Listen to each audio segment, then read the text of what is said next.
Hello everyone. Well, something very rare is happening today. It's very rare in real life and it's even rarer on my channel. I've got shorts on. Now the reason I've got shorts on, it's a bank holiday weekend in the UK and amazingly the sun is out. So us Brits, as soon as the sun comes out, we take advantage. We take off our woolly hats, our gloves, our scarves, our overcoats, and we bare all our white flesh to the sun and burn it until we look like lobsters. So that's what I'll be doing today. But I'm also taking advantage of the sun's power by doing some retrobrighting. And as you can see, I've got two Hoover Turbomasters. One here, this one is how it should be, and this older version has gone rather a nasty sort of greenish yellow colour. So I'm going to try and restore this to this. This picture you're looking at now does show the marked difference between the new in the box Turbomaster and the one that's been used and faded. Now one thing that will be interesting to see if it restores, because we can see on this one the original colour, because whoever owned this never took this label off. This was a label that was stuck to a lot of Hoover cleaners in the 80s, uprights and cylinders, and it was just for people when it was taken out of the box in a shop. It was on the machine so a customer could have a look at the main features.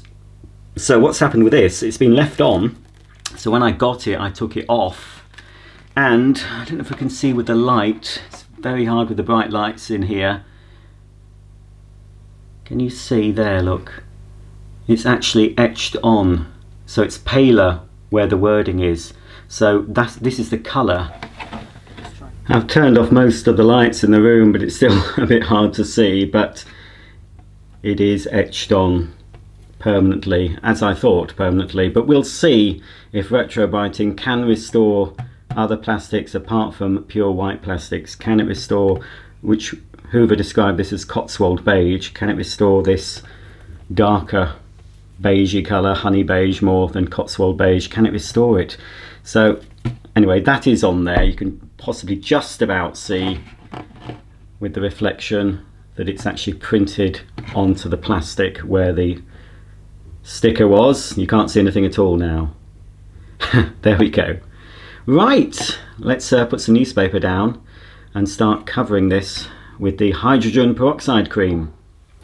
Okay, so I've come into the kitchen, I put down some newspaper on my table and the item I want to retrobright. So basically what you need for retrobrighting, the main thing you need is some hydrogen peroxide cream. Now this is what I'm using, this is what was used in the video I watched. This is 40% volume, Bee Blonde by Jerome Russell. You can buy this quite cheaply online. You can also buy it from places like Superdrug in the UK. I expect Boots sell it as well. And it's possibly around £1.50 or something for a small bottle, which might be enough for a small project. But I bought a bulk supply from eBay because I think I'm going to need maybe 2 bottles for this particular bag door. Also, of course, you need a paintbrush. And I would advise putting some gloves on to protect your hands. You don't want to get this on your hands. You don't want to get it on fabric, on furniture. You don't want to get it anywhere apart from the item you're brushing it into. And also some cling film, or in this case I've got some pallet wrap, which is just a big roll of cling film, because you want to wrap the item in the cling film once you've covered it in the hydrogen peroxide solution. So I'll put these gloves on, just to protect my hands. And I'll give the bottle of the hydrogen peroxide cream a bit of a shake, I think. It won't do it any harm, make sure the lid's on properly. Now there is some printing on here, the Royal Warrant printing, but for some reason on this it's blurred. So I think when it was actually printed on the machine, whatever prints it on the machine in the factory sort of moved a bit. So I hope not to lose that, but if I do, I'm not that bothered. But I'm just pointing out to you that it is blurred now, so whatever I put on it, the retrobrighting, it's not caused that. And just at the top, it also has 2 rose symbols and it says air freshener. Right, so I'm a bit apprehensive about doing this. This is my first try at retrobrighting. I'm just going to squeeze it on. I don't know, I might get away with one bottle. So basically, paint it on, I would say fairly thickly, but make sure above all that it's evenly painted on over every part of the item you want. You might have to redo this. As I say, this is my very first attempt, so I won't know how this is going to work until the end of the video, so we'll see together once this has been out in the sun. And one thing I will say, I'm putting this out fairly early in the morning. It's already quite warm. You don't really want to be putting this out in the intense heat. If it's a very hot day, I can't see that being very good for the plastics, because you might find the retrobrighting has worked to restore the plastic, but if you leave it in the hot sun for too long, the plastic of whatever item you're retrobrighting could warp. So you don't want that. So it's always a risk. I think I might be alright with one bottle. It's always a risk when you're doing this. I'm only doing this with this particular Turbomaster because, as you saw, I do have another one. I'm lucky enough to have a new in the box one. So if this all goes pear-shaped, I'm not going to cry over it. So basically, I'll continue covering this. I won't film everything. And then I'll wrap it in the cling film. You don't want it really creased up. It might affect the final result. It's not really gripping to this because of the cream. Just try and smooth it out a bit. And I believe when you've got it in the sun, keep checking it, and you can just occasionally go with your gloves on just to sort of massage the cream. And you will need to check it. Just don't go out, leave it and come back in several hours. You really should be home. So apparently you should be able to see it changing if it's going to work. Okay, I'll just wrap the other side and then it's time to put this Hoover Turbomaster bag door out in the sun. Okay, so the bag door is out in the sun. I also found a little bit of leftover reflective insulation, so I just put that underneath, as you can see, just to help reflect the sun a little bit more. I don't know if it'll make a difference, but I had it, so I did it. Right, I was just going to do the label on here, but I think after looking at the colour of the handle compared to the new in the box Turbomaster, it is a different colour, so I'm going to try and do the handle as well. It looks like one bottle of this solution will do both. It's 75 millilitres of solution. Just seeing if I can tell you what that is in imperial. 2.64 fluid ounces. Of course you can get other hydrogen peroxide, but the thing is you need to get a cream so it sort of adheres to the plastic. You don't want a liquid, it has to be of a cream consistency. So as you can see, I'm painting it on all around here. I don't think the handle is as bad as the bag door. It hasn't changed colour quite so much, it's changed slightly. While the Turbomaster handle and bag door are having a nice sunbathe, I thought I'd try a little bit of retrobrighting on this Dyson DC04 handle. This was sent to me with another part I required, but I didn't ask for this, it was just put into the box, but it's broken anyway, as you can see. I think that's why I ordered the other part, because that part was broken anyway. So it won't matter if this fails. I'm going to throw this piece away because there's nothing really I need from it. Unless the handle, no, I'm not sure. I don't think I'll need it anyway. But as you can see, this is a common occurrence with older Dysons. Now the original colour, you can see, I think you can quite clearly see, the original colour would have been this flecked grey, and it's gone a horrible sort of green. I say it's a very common sight on older Dyson cleaners. So with the leftover cream, I'm just going to, just to see, just put it on. Doesn't really matter if it's not even, because it's just to see if it will work. So it's a good idea if you have something you're not bothered about to test the process on first. and then if it works on a scrap spare, then you should be alright to do it on your proper part. So yes, I'm not sure if this is going to work,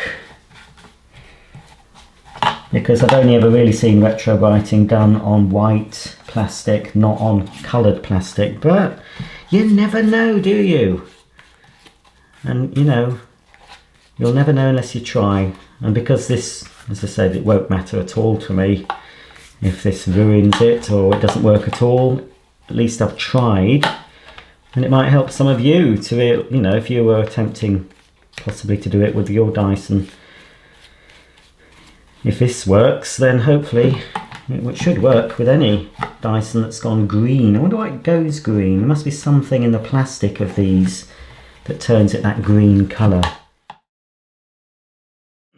Okie dokie, well, it's much later on in the day.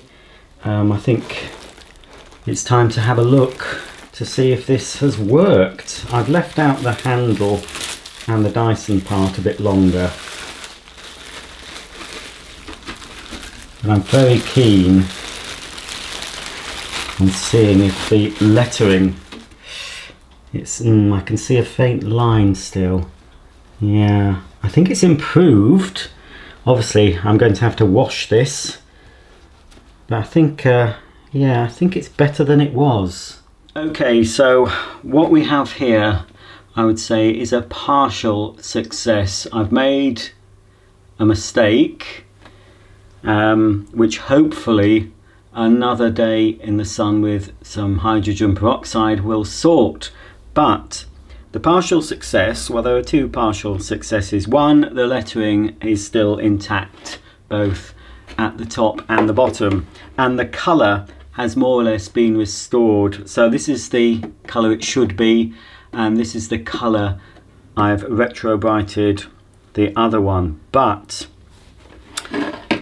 now, had this not had the label kept on it all its life, you can still see it. It would have been more of a success. Now, because of that happening, it's still etched on. It's very hard to see, but it's still etched onto the plastic. Now, I don't know if another day in the sun will sort that, but what the mistake I've made is it's patchy. Well, it's hard, again, it's a bit hard to see, but where I've had the cling film, where the cling film's been creased, we've got some marks on the plastic. So what I need to ensure, and what you should ensure if you're doing this, is to make sure you get, obviously you get the hydrogen peroxide cream as evenly as possible onto the item, but then when you're wrapping it, you really need to put the cling film on so it's not got any creases. What I'm going to do though, so I'm going to slightly change my method to see if it's better. Instead of wrapping it in the cling film, I'm going to use one of those vacuum sealed bags.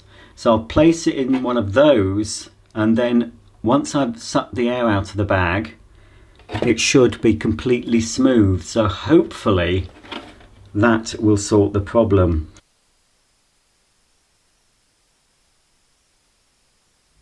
Well, it's time for the results, and I'm not sure I should have started this. I should have left well alone, but anyway, at least I can take this Turbomaster to the dump now. I can't sell it like this, can I? So yes, it's not worked. Now I've brought it in. Now I've brought it in to the living room, outside, out of the bright sun. Now this has been twice now. Now I think it's gone even paler than it should have done.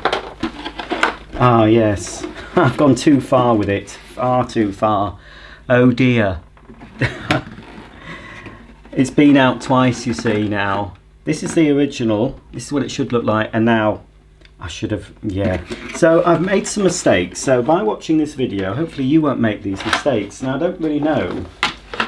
Now the first mistake I made was with the cling film, because that caused the mottling effect, which you can still see. So that's rather unfortunate. And I redid this. I put another load of the cream on, but this time I put it in the bag, the vacuum bag, so there's no creases. But that's, no, I've ruined that, haven't I? Never mind. Never mind. It was a risk. So anyway, hopefully that'll save you. I mean, it did work. The first time worked, but if I'd, I mean, this, you can just see it's still got the writing on. I don't know if you can still see that. There. If this didn't have the sticker on it, the first, and, oh, sorry, that was the wind. If this didn't have the sticker on it when I got it and etched the words into the plastic after many years of being stuck on there, if the first attempt I'd made with this was in the vacuum sealed bag, I probably would have been okay. That would have given me the result I wanted. But no, if I put this out again, it's going to probably turn white almost. So in theory it can work on coloured plastic, but perhaps my first attempt should have been on something less valuable than this. But never mind, nobody will want this now, will they? So, oh yes, you can see. I'll just bin this then, or just get parts off it or something. Right, so there's that ruined. And also, this did start to fade. I'm not going to attempt it now with my perfect one. At least I've got this one still, so I'm okay. It did start to fade a bit. The green started to go, and the original colour was starting to come back, but it's still not perfect. And again, it's got the mottling. It's mottled now, so I should have left well alone. There's partial success. This is the Dyson part. Now that was green. It had gone that green colour that many Dysons go. Again, I've got the mottled effect because of the way I wrapped it up, so that's completely my fault.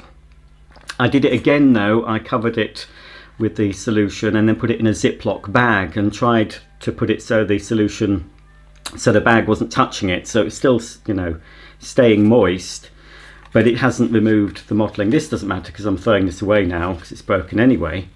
But you can see, you could see on the before, if I can show you a before of this, on the before, this bit was the original colour and all around it had gone the greeny colour. But you can see that in principle it will work on Dysons, but again, you've got to be careful you're not getting this mottling effect.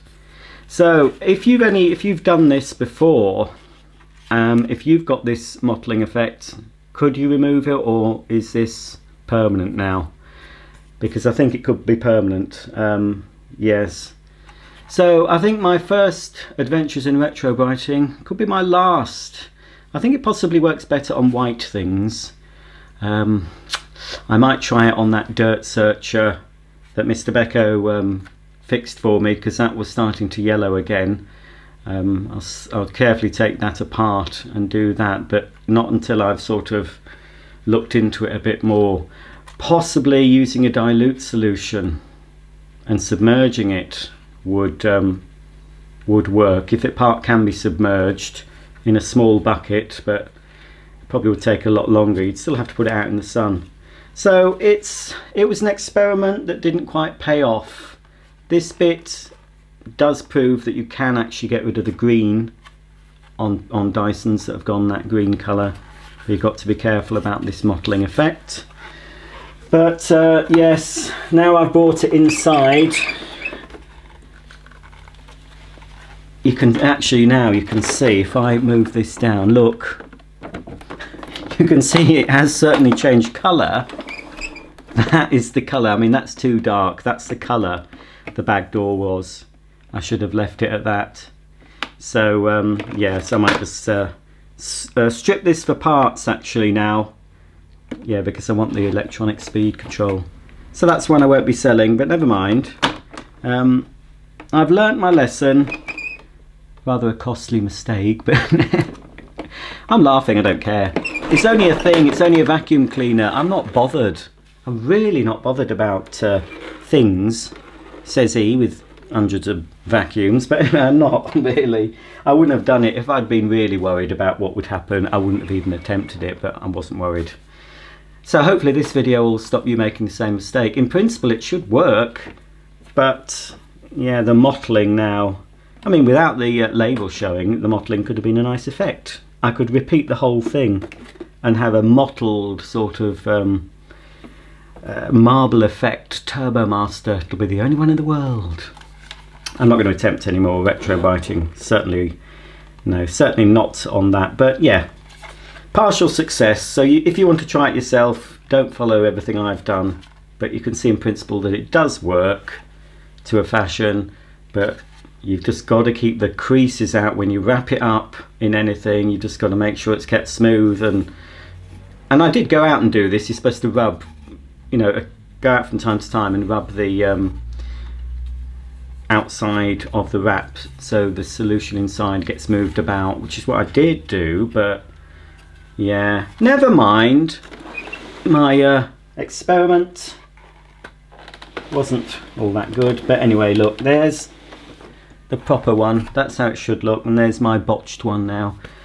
Oh well, if you've any suggestions, do you think I'll never get that back to how it should now, because if I put it out again in the sun, it's going to turn even paler, isn't it, I think? You can't buy these anymore, these bag doors. Completely obsolete, of course. Anyway, I've still got this one and a couple more, so phew. Thanks for watching. Sorry it was a little bit of a waste of time, but anyway, we learn from our mistakes. If you have any suggestions, comments, please comment below, and I'll see you all soon. Bye for now.